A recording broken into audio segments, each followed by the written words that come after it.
first things first, you're going to want to go to KW command. So if you haven't been there before, you don't go there often, that URL is going to be agent.kw.com. And it's going to go ahead and take you to a screen like that. So before we even start, I want to lay out the trying to think of what I was going to say, the law of the land, give you the lay of the land, whatever that phrase is.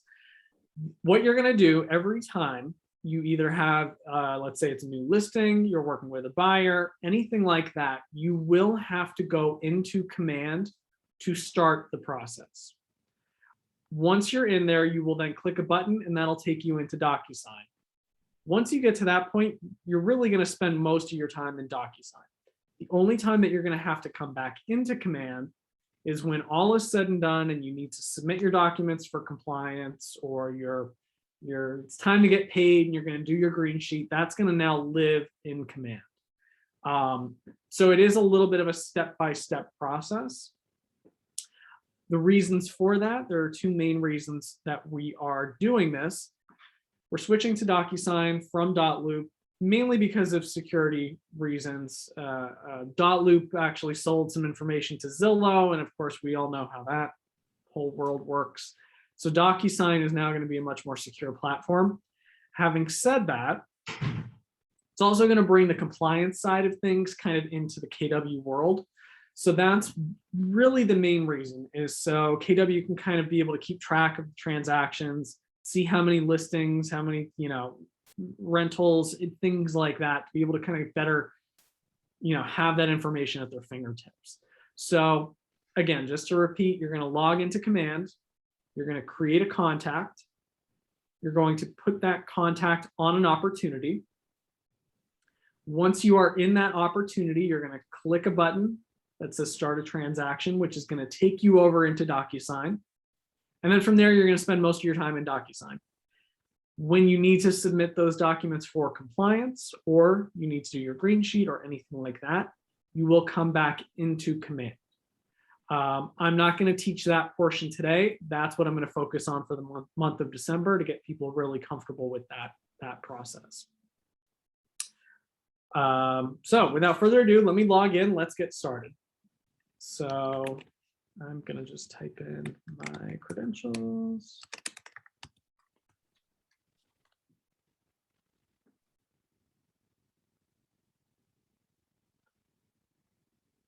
Okay. So first things first, I always like to call this out, even if everybody on the call has their accounts connected already. I like to really make sure of it. When you first log in, if you haven't connected your DocuSign account yet, you will want to go to the upper right-hand corner where you have your name. And when you click on that, you're going to want to go to settings. So once you do that, when you go to settings, that's where it's going to take you to show all the different applications that you have connected with your command account. Only one that you need to worry about at this moment is DocuSign. It should appear right at the top of the list, and it'll either say connected or not connected. If it's not connected, it'll give you the option to connect the account if you already have one created. If not, it'll have you sign up and create an account. But that's going to be very important. That is what's going to kind of connect DocuSign and command together and marry those two systems. So just make sure you have that connected. If you run into any troubles, let me know, and I'm happy to hop on a call and help you troubleshoot that. Okay. So what example do we want to use today? Do we want to do a listing? Do we want to do a buyer? Does anybody have a preference? Buyer. Buyer. Okay. So, and what is the buyer's name? Let's come up with a name. I've done them all at this point. So, Daniel. Daniel. All right. All right. We're going to do Daniel the buyer. So when you log into command, my little trick is click the red box in the upper left-hand corner. That'll expand that menu of options. And really, when you come in here to do this, you're only going to focus on two sections, and that's going to be contacts and opportunities. So what we're going to do is we're going to click into contacts. And we're going to go ahead and we're going to create a contact. In this case, we're going to put Daniel in our contacts. And so in order to do that, when you click into your contacts, there's a button in the upper right-hand corner that says Add Contact. And when you do that, it opens up a window that will allow you to add in that information. So in this case, we're going to do Daniel. Let's see, Daniel. I've done Alvarez. so many. Which one? Alvarez. Alvarez. Perfect. I've got a lot of Smiths in here. I'm running out of names to create. All right, so we've got Daniel Alvarez, and let's just say his name is Daniel123@gmail.com. So when you're adding a contact, all you need is their name and their email. That's all that's required. That's all you're going to do. That's all I'm worried about. So you'll type in your name, you'll add in their email, and you will click Create. Scroll to the bottom and click Create. So when you do that, that'll add that person to your contacts. One important thing to note, if you're working, let's say you have 2 buyers, 2 sellers, a couple, anything like that, they will have to be added individually as separate contacts. So as an example, let's just say, while I'm walking through this, let's just say he's married to Mary Alvarez. Let's say it's a couple. So you'll want to include her name and of course her email too. Okay. Scroll down and we'll click Create. Do you need to add the relationship? No, nope, you don't have to. You Okay. can if you want. Really, that comes into play more if you are using command. Okay. Doesn't hurt if, put it this way, if you want to put more contact information, I always encourage that. But I know there's some people that they're just not going to use command, and I don't want to force them to use it. So I like to keep it simple. We'll kiss it. So now that we added the 2 of them, what you're going to do is you're going to go ahead and search for their name. So I've got Daniel. If I search for Daniel, you see his name right here. I'm just going to click into his name. When you do that, it's going to take you into their contact card. And on the left-hand side, you're going to see basically that contact information. So that's where you would see things like name, email, if you include their phone number, any of that information will appear on the left. On the right, it's going to go ahead and kind of give you this little timeline of options. Again, not worried about anything else today other than opportunities. So once you click into your contact, you're going to click on opportunities. And then there's going to be a button that says create opportunity. Now, I want to stop here and address 2 things. When you are creating an opportunity, what I recommend is whoever you want to kind of be the lead, so to speak. So if you have a couple, or again, 2 buyers, 2 sellers, whatever the case may be, create the opportunity for that first contact. So in this case, we're creating it for Daniel. The only reason I say to do that is because really it doesn't impact anything too much.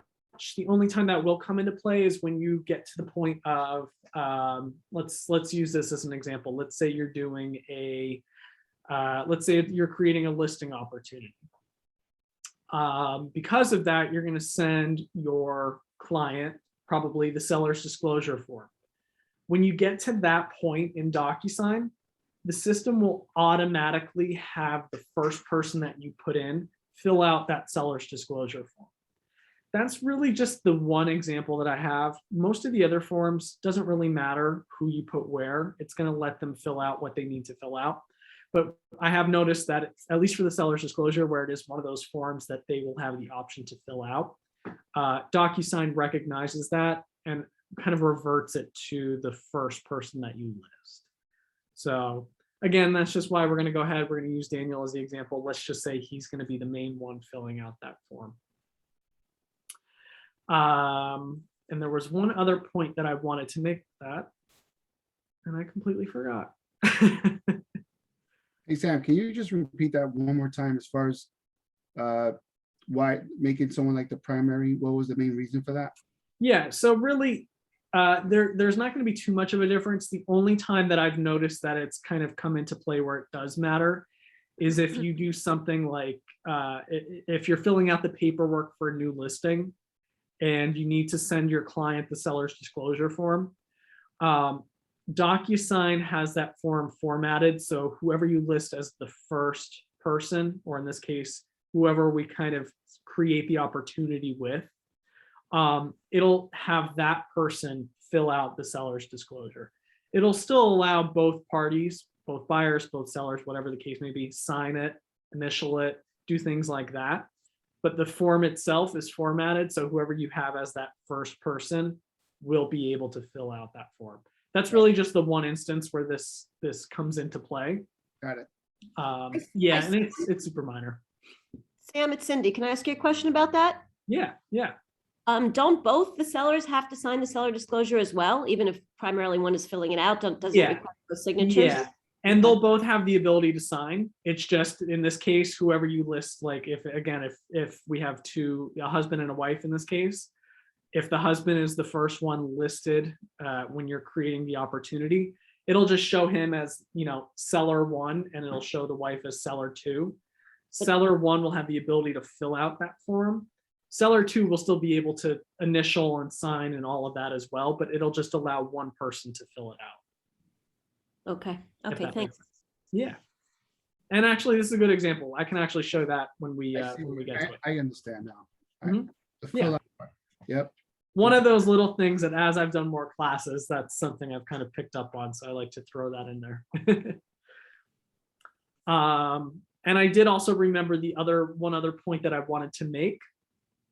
We're about to create an opportunity for this contact. If, let's say, you are working with a buyer, and let's say they put an offer in on a property and they don't get it or something like that, you can come back and create different opportunities for the same contact. And that's kind of like almost creating separate loops in .loop now. Essentially, that's how this would kind of work with DocuSign, is you can create separate opportunities for them for that new transaction.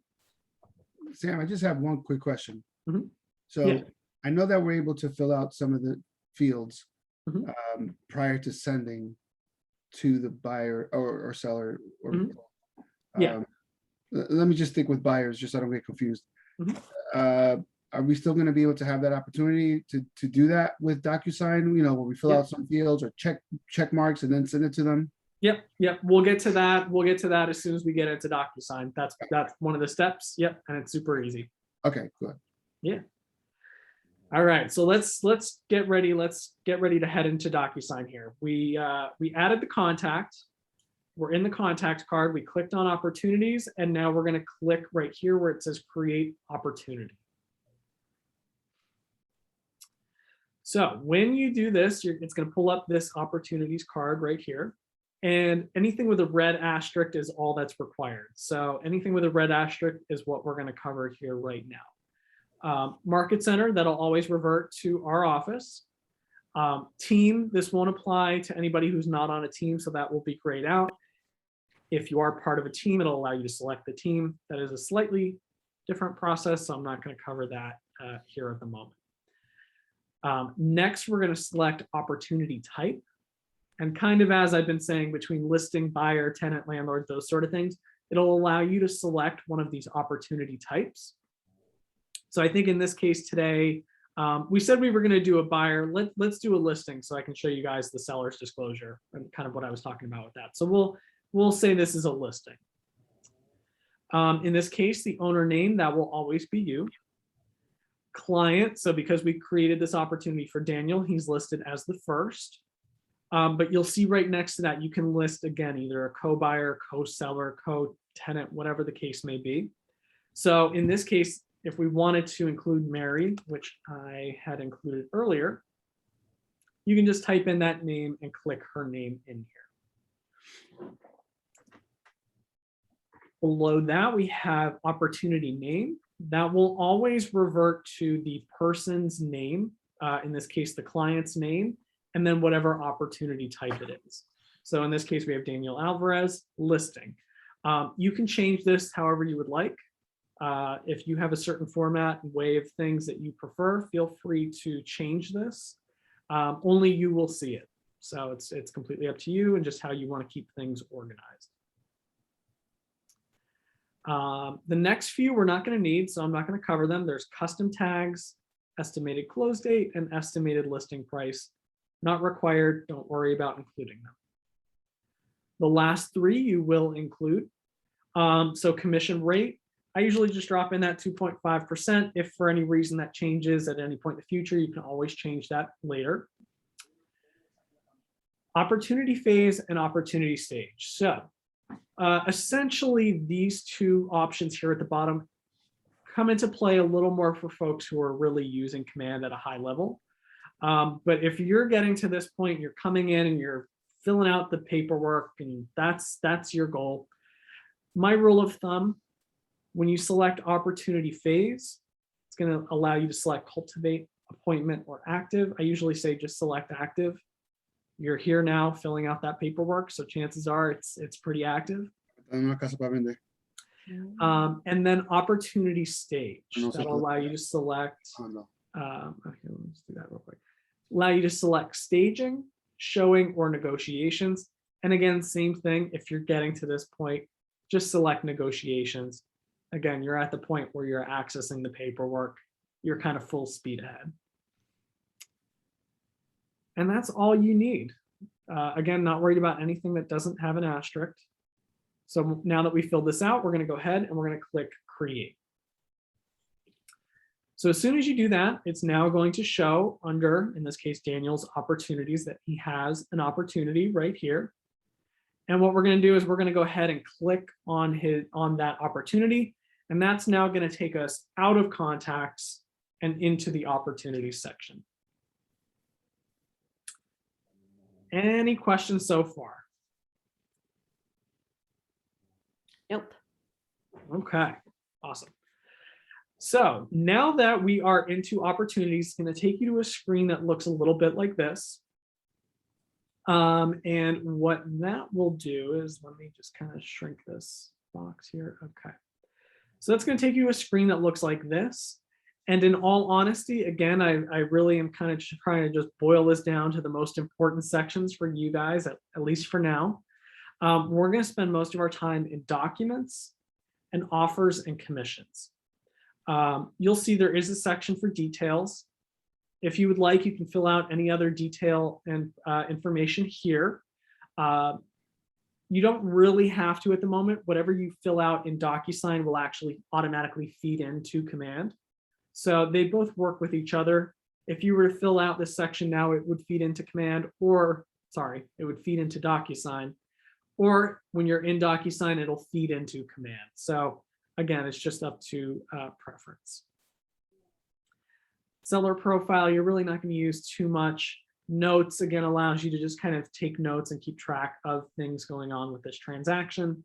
And timeline, again, will also kind of give you a timeline of, you know, when you've accessed documents, when you've submitted them, things like that.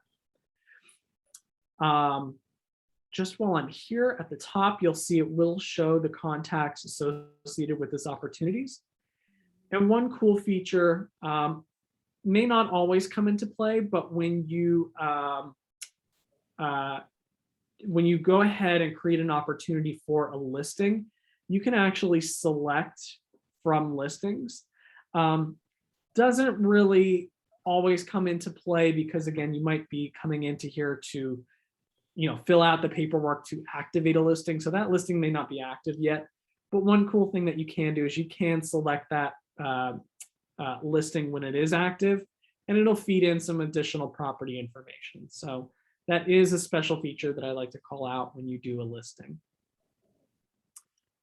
But again, when you come into here, you're really going to spend most of your time in documents and offers and commissions. So let's start off. I'm going to go and click into documents.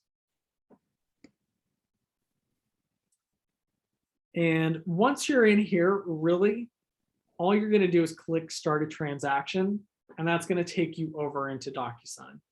Before I do that though, I want to spend a minute in this section just kind of setting the stage for what's to kind of come in December.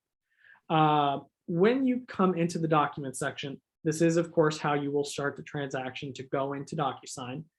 But this is also the section that you're going to come back into when you need to submit those documents for compliance. So when you do that, you will see on the left-hand side here, it allows you, there's going to be a drop-down that says pick checklist type. At the moment, we just have it set up for residential and commercial listings. But in this case, let's say it's a residential listing, you would click on that residential checklist. And what that's going to do is it's going to drop in a bit of a checklist here. And it should look, although it's different looking, the content is exactly the same as what you've been doing in .loop. So what we did is we took those checklists that we had in .loop and we dropped them into here. So you'll see this is ultimately where you're going to come to submit those documents for compliance. So for a listing, again, it's going to show you what's required. So we have the CIS, the listing agreement, the seller's disclosure, the input MLS input sheet, lead paint disclosure, etc. It's going to tell you what's required to be submitted. And ultimately, all you're going to do is it's going to allow you, once we get into DocuSign, it's going to allow you to click right here and it'll automatically connect to your DocuSign account. So all you'll have to do is click a button here. You'll look and see where it says CIS. You'll click CIS and it will automatically upload it for you. Again, this is what I'm going to really focus on in December, is getting to this part. But once you get here, it is pretty simple. It is pretty self-explanatory. You'll upload all your required documents and you'll click submit to MC. And from there, the MCA office will kind of do their thing, check for compliance. They'll be able to approve those documents so you know if they were accepted. And if anything isn't accepted or needs to be changed, they'll be able to send you a note back and you'll be able to see which forms need to be either corrected or filled out or submitted.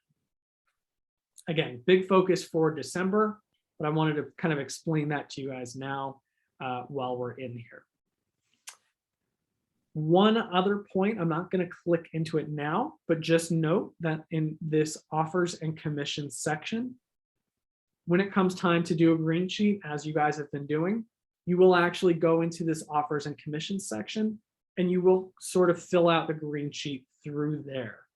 From there, the MCA office will then have that information and then be able to, appropriately cut your check. So really, those two sections here are going to be these two sections here are going to be the focus for December. I'm going to really drive that point home. But for today, I want to show you guys the ins and outs of DocuSign. So, Sam, I have a quick question while we're here. Yeah. Are there going to be any notifications like sent automatically when there's something that, let's say, for example, the MC is sending us something that's not accepted? Would it come to an email to let us know? Yeah, so you can change that in your settings, and that's a good point. I'll when I teach the class in December, I'll make sure to call that out. You can kind of choose which which settings you want to have in place. So if you get sent an email or anything like that, yeah, you'll have those options. Push notification. Okay, great. Yep. Okay. Any other questions with this section before I jump into DocuSign? Hopefully so far so good. Okay. All right, let's head into DocuSign. In order to do that, we're going to hit start a transaction. I have .loop connected. Most of you probably won't, so you won't see that. You'll really only just see DocuSign. From there, you will just click on DocuSign, and it's going to take you out of command and have you log into DocuSign. Chances are, if you're doing this for the first time in the day, it will have you log in. So you'll just have to type in your email and your password. I had already logged in this morning, so it took me right in. But just note that is a security feature with DocuSign. They like to do that. They will automatically sign you out after about 24 hours. So you'll be required to sign in once a day. DocuSign also does have a pretty secure system. So if you're logging in from a new laptop, a new computer, or if you're logging in for the first time, it's going to send you a verification code to your email. You'll just need to type that in to be able to then sign in. Usually that only occurs once, but just make sure you're aware of that if that comes up. All right, so welcome to DocuSign. I'm going to walk through the basics, just walk through what you guys need to know. Just note when you log into DocuSign, you will spend most, if not all of your time in rooms. So most importantly, when you're logged in at the top, just make sure you're clicked into rooms. The best way to put it is rooms are essentially loops in .loop, just different naming, different terminology. There are a few other options. Dashboard kind of gives you a snapshot of, you know, your different rooms, your different envelopes, things like that. Inbox, really that's used if you decide to email anything directly into your DocuSign account. Not really pushing people down the, encouraging people to use that just yet. That's kind of DocuSign 2.0, but we will cover it. And then also My Docs. My Docs is essentially any documents that you upload manually that you want to keep in your DocuSign account. They would exist and live in that My Docs section. So having said that, again, we clicked into rooms, and just to kind of show you what this will look like. When you click into rooms, it'll look a little something like this, similar to .loop. It'll have different rooms that you've created. It'll show you active rooms, rooms that are under review or archived, and rooms that are closed.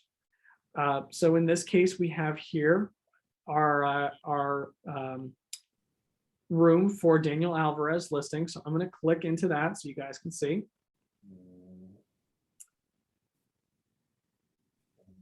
And then when you're in that room, you're going to see that you have a couple options within that room. You have details, documents, people, envelopes, messages, and history. The most important ones, and the ones that you guys are going to use the most right off the bat, are going to be details, documents, people, and envelopes. Messages and history, don't worry about too much just yet. So what we're going to do now is I'm going to walk through each of these in detail so you guys kind of know what they are and how they work. And then just, again, stop me if you have any questions. I know I'm probably talking fast. I just want to make sure we cover everything in the hour. When you click into the detail section, Marcos, this is kind of what you had asked before. There is a section in DocuSign that will allow you to put in pretty much as much information as you can or as much information as you want. And that will exist here in the details section. Okay. So when you click into details, there's going to be a button in the right-hand corner that says edit. And when you click on that, it's going to go ahead and open up all of these different tabs where you can input your information. Most important to note, for the most part, most of the page will be all of the property information, the contract information. We have, again, location, we have listing details, offer details, bid information, closing details, etc. Nothing is required. It is all just optional at the moment. So put in as much information as you can or have. And then on the right-hand side, you're going to see that's where really the people information goes. So you'll see here we have seller information. So we have Daniel's name and email already in here. We scroll down a little bit further, you'll see we already have Mary in here as well as seller number 2. Listing agent, that should have some of your preliminary information in here as well. But you'll see as you scroll, it'll allow you to put in any other people that are involved in that transaction.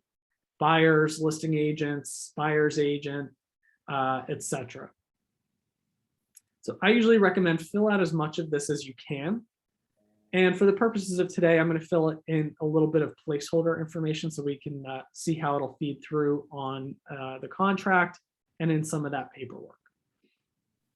So don't mind me, I'm just going to plug in some information here. I'm going to drop in let's see, Daniel's cell phone. Let's say Daniel currently lives at 50 Pawnee Ave. That was my old address.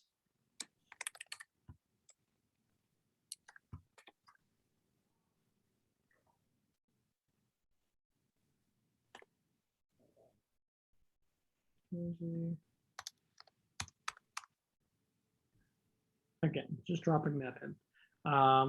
Mary, I'll just put in her cell phone. And then because we did this as a listing example, let's go ahead and fill in the location. So that would, in this case, be the address for the property that they are selling. So what did I put? I think I put 50 Pawnee Ave.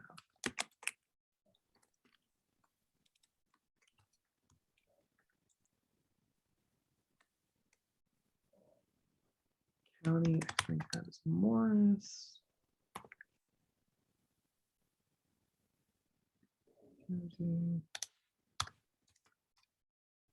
Okay.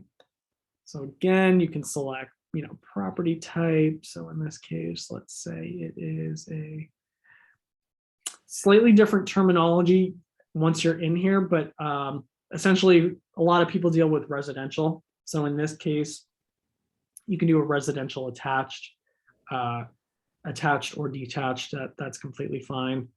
Again, I'm just dropping in a lot of this information so we have it. Okay. Listing date. Let's go ahead and say we'll list it next Monday. Let me drop in an expiration date.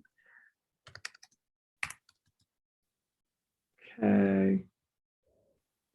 All right, so I just wanted to drop in some of that just initial information. Once you fill out as much information as you have, you're going to go ahead and click save in the bottom right-hand corner, and that will save that information. So the reason for filling out as much of the detail section as you can is because whatever you fill in here is going to automatically feed into all of the documents and all of your paperwork. Having said that, when we get into the documents, which we'll get into here in a moment, any changes that you make to any of the information on the documents or any information that you add to the documents will automatically feed and update here in this details section. So both of them kind of work together. I usually say start off in details, fill in as much as you can. That'll make it that much easier when you go to review the documents and the paperwork. Okay. Any questions with anything in details? Nope. Nope. Nope. Great. Okay. So next, before I get into documents, I do want to quickly explain people as well. I haven't spent as much time on that in the past as I probably would have liked to. But just note this, if you click into the people tab, that's where you can add in any other individuals who might be involved in the transaction in any way. So for example, when the time comes, if you need to add in, let's say a lawyer or an attorney, let's say they need to sign something, you can manually add them and invite them through this people section. All you'll do is click into people and there's going to be a button that says invite. And from there, it'll allow you to add in and invite that person to your room. One reason that I really want to call a bit of attention to this is because we're still working on getting, Sally is the prime example. We want to make sure that Sally has access to just be in the room so she can sign anything that you guys need to. So until we get her permanently added into here, in the meantime, you will just have to invite her to the room. So in that case, all you'll need to do is type in Sally's email, which she is in the system. So as you start typing it, it should come up. Let's see. There we go. Okay. So you'll see we already have her email in here. So in this case, you would just add her. It will automatically add in her name. Transaction side, again, this is just to be able to know what type of transaction this is. So since this is a listing, be a list side. And then room role, make sure that in this case, if it is Sally, it's agent owner. But you will see in the instance where you are adding, let's say, another individual, or in this case, an attorney or something like that, you can also select either client or vendor. Basically, it'll allow them to have access so they can sign forms, but it won't give them full access to view all the details or anything like that. So I like to just call that out. But in the case of someone like Sally, make sure she is listed as the agent owner. That'll give her full permission to access any of the forms or sign anything that needs to be signed. And so you'll basically just click that, click invite, and then Sally will be added to that room. Or in this case, that other person who needs to be invited will be sent an email where they can click accept and they will be invited to the room. So Sam, they have to accept and click on that in order to be included in this, correct? Yeah, correct. Yeah. So in this case, I've spoken with Sally about it. In the meantime, she'll keep an eye out if she is added. I told her to make sure that she clicks accept, especially for all the agents. But if it is someone like an attorney or something like that, just maybe give them a heads up. I invited you to the room. Please make sure you hit accept. That's how you'll be able to have access so I can send you, whatever it is that you need to sign or whatever the case may be. Mhm. Hey, Sam. Yeah. But let's say I'm representing a buyer, and the seller's agent, does he or she need to have an account if I send them an invite? No, nope. So kind of similar in the case to Dotloop, you're not going to be required to have an account. It'll still allow them to just sign and fill out whatever it is that they need to. They can always sign up and create an account if they want, but it's not going to be required for them. It'll just have them adopt a signature and they'll fill out as would be. Yep. Okay, great. Okay. So that's really all there is to know about people. It's an important section. Again, I like to call attention to it. You will see in this case, when you click into people, in addition to yourself, you will always have two other people that are always in here. One is going to be Rafaela. So every MCA office, their MCA is designated as a room owner. So that's why you'll always see Rafaela here. And same with that KW admin, that is going to be primarily used for compliance purposes. So that is another one of those accounts. So just have to get Sally in there and then we'll be good to go. Okay. Now, the most important part, we're going to jump over now into documents. And this is where you're going to be able to access all of the paperwork that you're going to need. So if this is a new opportunity, this is a new room, you're not going to have any documents in here just yet. What you're going to want to do is, again, in that upper right-hand corner, there's going to be a button that says add. And when you click on add, it's going to give you options to be able to add documents or forms from different areas. You are primarily going to use DocuSign forms, which is what I'll click into here in a second. But if you need to manually upload anything, let's say it's the GSMLS input sheet, let's say it's an attorney letter, whatever the case may be, you can click add and then computer. And then wherever you have that document saved on your computer, you can just click upload it and drop it right into your room. Pretty simple from there. In order to access the documents, though, and all the paperwork you need, you are going to click on DocuSign Forms. Now, if you're logging in for the first time or you haven't set this up yet, you may get a pop-up that asks you to connect your NERDS ID number. Basically, it's just going to ask for your name, either your name and email or name and license number. It'll help you, it'll give you the option to help you search for your NERDS ID if you don't know it. So you'll just type that in. You will select, I believe it's New Jersey or NAR, National Association of Realtors, and you'll connect that account. By doing so, that'll give you access to all of the different forms owned by all the different MLSs, the board, all that good stuff. So that's really what gives you access to those forms. If that doesn't pop up, just let me know. I have the steps written out to show you in your settings how you can do that manually and be able to type in that information. If that's connected, though, and once it's connected, it'll take you to this screen right here, which is where you're going to go to select your forms. You're going to see there are two sections on the left-hand side. There are groups and there are libraries. You will primarily, majority of the time, use the documents that are already provided in these different groups. So if I click on that, you're going to see there's different groups for different things. What we did is we tried to copy that exactly as it was in .loop. So when you would go into .loop and create a transaction or create a loop, it would give you the option to select one of these groups here for your loop. So in this case, you're going to see we have buyer docs, we have GSMLS listing docs, Hudson County, tenant, landlord, all of that. We might make some tweaks and changes to this once people are up in here, up and running. But again, we try to keep everything pretty much the same for the time being. Having said that, all the forms in these groups are actually populated from the libraries down below. And so essentially what these libraries are, it's actually the different MLSs, it's the NAR forms, and it's our own personal market center forms. So you'll see things like GSMLS, NJAR, KW825, those are our office forms.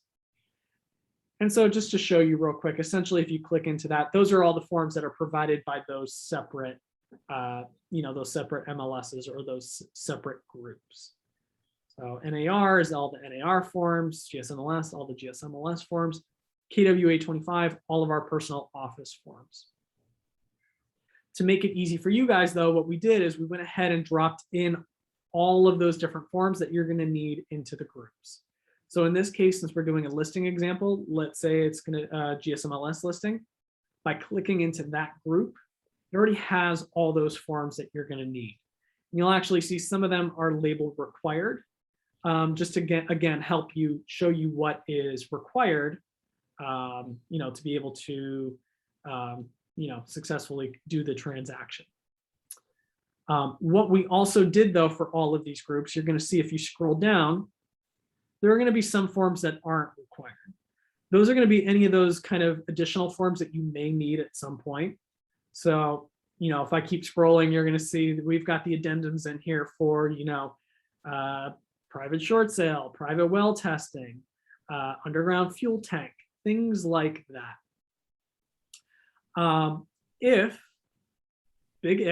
If whatever form is not already here in the group, you can access it in the library. So just as an example, let's say you need that solar panel addendum or whatever that is called. You would be able to manually just go into that GSMLS library down below, pull in that form and drop it into your room. But again, to save you guys time and to hopefully make it easier, we try to put everything that you will need into the groups already. One more thing to note, the way that everything is named in the groups starts off with the library name that it came from. So since we're in GSMLS listing documents, you're going to see there are forms in here that start with GSMLS. There are some that say KW825. Those are our personal office forms. Scrolling a bit further, you've got some NJAR forms. That just shows which library they were pulled from. But otherwise, the naming convention for all of those should be pretty straightforward, pretty self-explanatory. We are not able to really change the names on our end, but once you add the forms into your room, you can manually change them if you'd like. Let me pause right there. I know I threw a lot at you. Any questions with any of that? Nope. Okay. I kind of like when I hear no. Hopefully that means everything's making sense. You're explaining very clearly, Sam. Thanks. Okay, great. Thanks. So here's what we're going to do. We're going to go ahead and we're going to drop in the forms into our room. You can either check off all of them and drop all of those forms into your room. Having said that, there are 37 forms in this particular group. So if you don't want to do that, you can always just check off the ones that you want to add or check them all off and uncheck the ones that you don't need. For the purposes of today, I'll just select all the ones that are required just so you can kind of get a sense of what this will look like. Okay, so I check them off and I'm going to go ahead and hit add selected. That's going to go ahead and drop all of those forms into your room. And my little cheat that I always recommend, once they get dropped into your room, go ahead and hit refresh in your browser. Once you do that, and this is the part that I really like about DocuSign, because I'm a visual learner, it will kind of give you a little snapshot of what all of those forms are. Again, just kind of helps you navigate them so you can see what you're looking at. But again, everything that we checked in should be in here. So let's go ahead. We're going to fill out a form, and then we're going to pretend to send it off to our client for signature. So right off the bat, let's go ahead and use the, I guess, yeah, let's do the contract. I always like doing the contract. That's always a good one. So let's go ahead and do the contract. So that's going to be the one right here. Basically, I'm just going to click into the form. That's going to open it up. And then from there, you will see that some of the information that we already populated into the details section has fed into the document. So in this case, again, it has that information. There's Daniel, there's Mary, there is their address. In this case, here's the address of the listing. We've got some of that office information. So again, a lot of this is already formatted for you. Most of it's already populated, but if there's anything you need to add in, again, you can manually type in, you can check things off. Again, I'm just kind of quickly filling this out so you guys have an idea. Scrolling down, I forget, I don't think there's anything else. Yeah, this is primarily it. But again, fill out anything else that you need to, or again, if any of this information is incorrect, you can always manually change it here, and it will update in the details section. Important to note, when you are in your room, you will not have the ability to sign or add signatures or any of that just yet. Basically, this is where you're going to just fill out and make sure those documents are completed and filled out before sending them off for signature.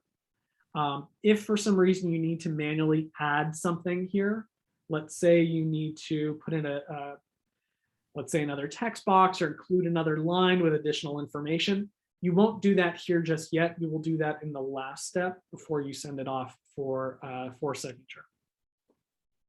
Okay. So yeah, pretty self-explanatory. You're just going to go into the different documents, make sure things are filled out. And if they are, and once they are, you will just hit save and close. And that's what we're going to do now. Okay. So let's say we went through all of our paperwork. We filled everything out. We're good. We're ready to hit send. We're ready to sign it off for signature. What you will do is when you're in your room, you'll notice that all of the documents have a little box in the upper left-hand corner. So in this case, let's say I'm sending a few forms for signature, just so we have them. And as soon as you check off one box, or if you check off multiple, it's going to open up this gray box with a couple different options here. Some of those include copy, move, email. So you can email them off. That's not for signature. That's just emailing a copy over to someone. Won't allow them to make any edits or do anything. It's basically like a view only option. Combine, so you can combine different forms. Create envelope, which is what we're going to go to next. Download, you can download the forms, you can archive, and you can delete. So what we're going to do now is we're getting ready to send these off for signature. So now that we checked them off, we're going to click create envelope. Before I do that, I do want to kind of stop and make one other point. Let's say we send all this off for signature. Your client gets it. They'll receive an email. They'll click a couple buttons. They'll do their signing. They'll hit done. You'll get sent that file back. When they're done signing it, it will actually update in your room here. So you will see, for example, if I have these, if I'm sending off, let's say the listing commission here, when they send it back and have signed it, you'll actually get a duplicate copy in here. And you'll see next to it, although all of these currently just say form, when they have sent their copy back with the signature, it'll actually have a little green box, I think that says signed or completed or something like that. So that just goes to show you it'll keep the original document and it will also provide the signed copy as well. If that gets confusing, or if you have suddenly a ton of documents in your room and want to kind of organize it, I usually recommend archiving the old documents so you're left with just the final signed copy. And again, that's something I'm going to cover in a little more detail when we get to it, when I teach the classes in December for compliance purposes. Just makes it a little easier. But let's go ahead and send these off for signature. So check them off, and I'm now going to click Create Envelope. And that's going to take us to our last step of the process. So again, I know this was a lot today, but this is really the process start to finish. Okay. So once I do that, it's going to take you into your envelope. And from here, there are a couple little steps that we're just going to pull together here before we get ready to send. So the first is envelope name. It'll allow you to name that anything you would prefer. It's always going to revert to please DocuSign. That just gives your client a heads up that, hey, that's basically what you're going to do. They're going to sign these documents. So you can change that or leave it. Next, it's going to have all those documents that we pulled in. So I just selected these 4. So they're going to go ahead and show right here. If for some reason you forgot to include a form, you can always click right here. There's going to be an option that says room docs. And by doing that, it'll allow you to select any other forms that maybe you forgot to include for signature. And so you would just check them off and hit add selected, and that'll go ahead and add that to your envelope. All right.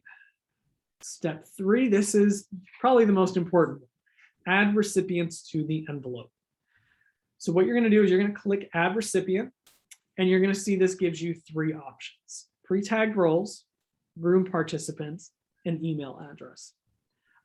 Email address, again, think of it this way. That's going to just basically send that person a copy of the documents in your envelope. So you can manually type in an email address that way. Room participants, so that would be anybody that you've manually added to the room. Again, in this case, if it's an attorney or someone like that, or even in this case, if it's Sally, you can select room participants and you would be able to select Sally's name. Or to save you time and make your life easy, you can select pre-tagged roles, which is what we're going to do now. So by doing that, it takes you to this screen. It has 3 columns. It has roles, documents, and recipient. Easiest way to think about it is what we're going to do right now. We have obviously 2 sellers. We have seller 1 and seller 2. One difference, and this is something that I want to make sure that I call out to everybody, unlike .loop, where you as the agent can sign the document within .loop, you will have to send it to yourself to sign. So in this case, for this example, I am pretending to be the listing agent. So I'm also going to check off listing agent. There is an option for listing broker. In this case, though, I will double check. Listing broker, if you've added the person to that people's section, that people section, you actually should be able to check off listing broker. And then on the right-hand side, you'll actually be able to just select who that recipient is. So once that person accepts, in this case, once Sally accepts, you should just be able to select Sally's name and it'll automatically format for her to sign. Again, any other participants, it will show their role. It'll show the documents they're going to sign, and then you will be able to select the recipient. So in this case, seller 1, I'm going to go to recipient, and I'm going to go ahead and select Daniel. Because we added their information in that details section, it will automatically pull in here. So seller 2, we've got Mary. And then of course, listing agent, I am acting as the listing agent, so I will check off my name as well. We're gonna go ahead and select those, and we're gonna hit add selected. What that does is it helps DocuSign recognize who those individuals are and what they need to fill out on the documents. So in this case, actually, I want to drop in one more form because I know I'm circling back from what we were talking about earlier, which was the seller's disclosure form. So let me drop that in here too, so I can just show you that example as well.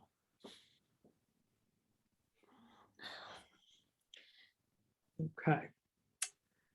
All right, so we've got our documents, we've got our individuals who need to sign. No need to change any of these permissions. It will give you different permissions. Again, 99% of the time, just keep it what it is, which is needs to sign. That gives them, full access to be able to fill out what they need to fill out and sign what they need to sign, but they won't be able to change any of that other information that's on the document already. Last at the bottom, you can add in a little message if you want to send them a personalized message. Completely optional, not required. Okay, so from here, if you're not ready to send it yet, you can hit save and close and always come back to it later, or hit next. That will take you to the final step, which is showing you how those documents will be signed and how they will be filled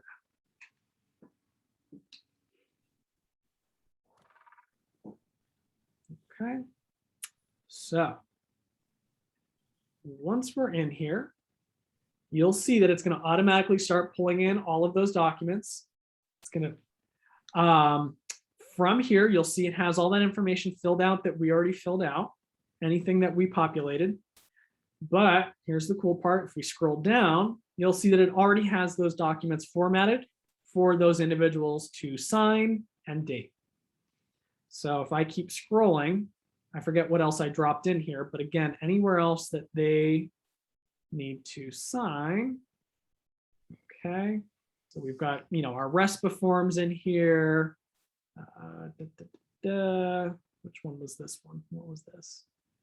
Dual agency. So again, you're going to see everything is already pre-formatted and set up by DocuSign. So once you get to this point, you really should be pretty good to just hit send and everything will be ready for them to sign. Two things that I want to show. On the left-hand side of the screen, you're going to see, so typically someone's name in the upper left-hand corner, whether that's the first buyer, the first seller, you, etc. If you click on that, you're going to see that it color codes those individuals who are signing. If I select, let's say, Daniel, there is the option to select Daniel's name and you can do a recipient preview. By doing that, it's going to show you everything that Daniel needs to sign and fill out in those documents. So in this case, I let this load and scroll down. You can see what it's going to look like for Daniel. So Daniel's going to sign here. Let's say you keep going, again, wherever else Daniel needed to sign. Jump ahead here for a second.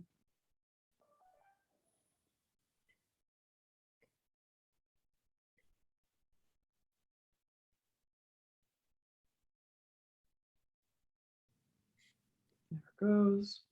Okay, same thing. It'll show you all those areas that Daniel needs to sign.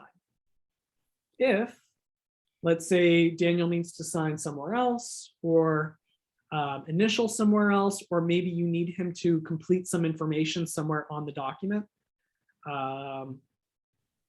Let's see, for example, let's do, I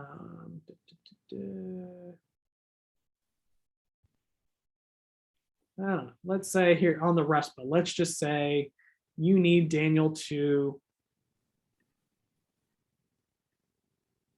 type something else here. You can drop in a text box. You can drop in a signature field. Whatever the case may be, if you need that individual to fill in something, just make sure you have their name selected and it gives you all of these different options to just drag and drop in different things into that document. Having said that, if it's something that maybe you need to fill out, or in this case, let's see, in this case, since I'm the listing agent, let's say I need to add in a text box of some sort or put in a note.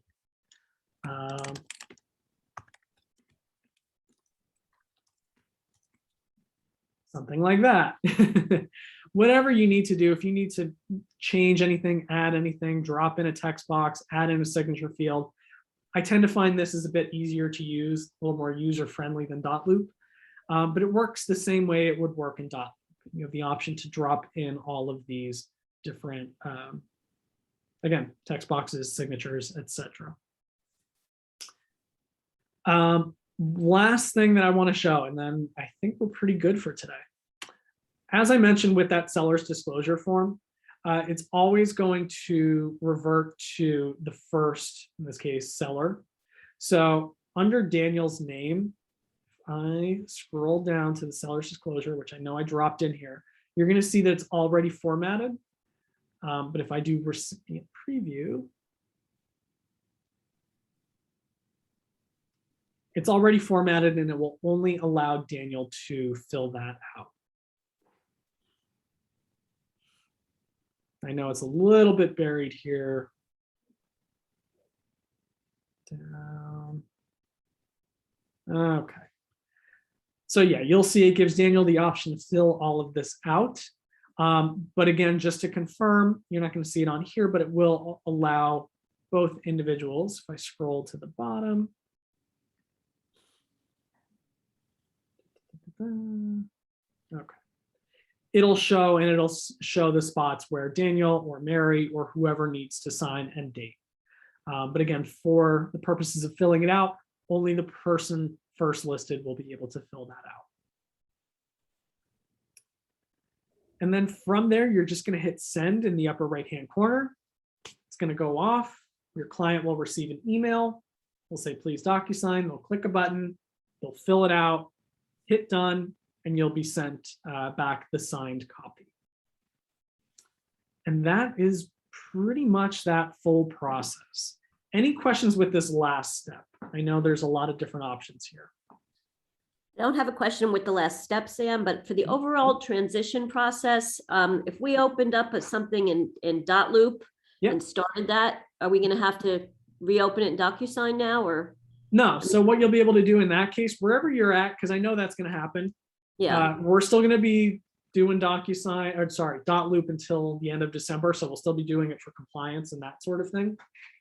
We'll have that kind of in between phase, but wherever you're at in that process in Dotloop, just download whatever you have from Dotloop, save it to your computer, and then you can just upload it right into DocuSign. So whether or not you have those signatures or not, you can do it either way.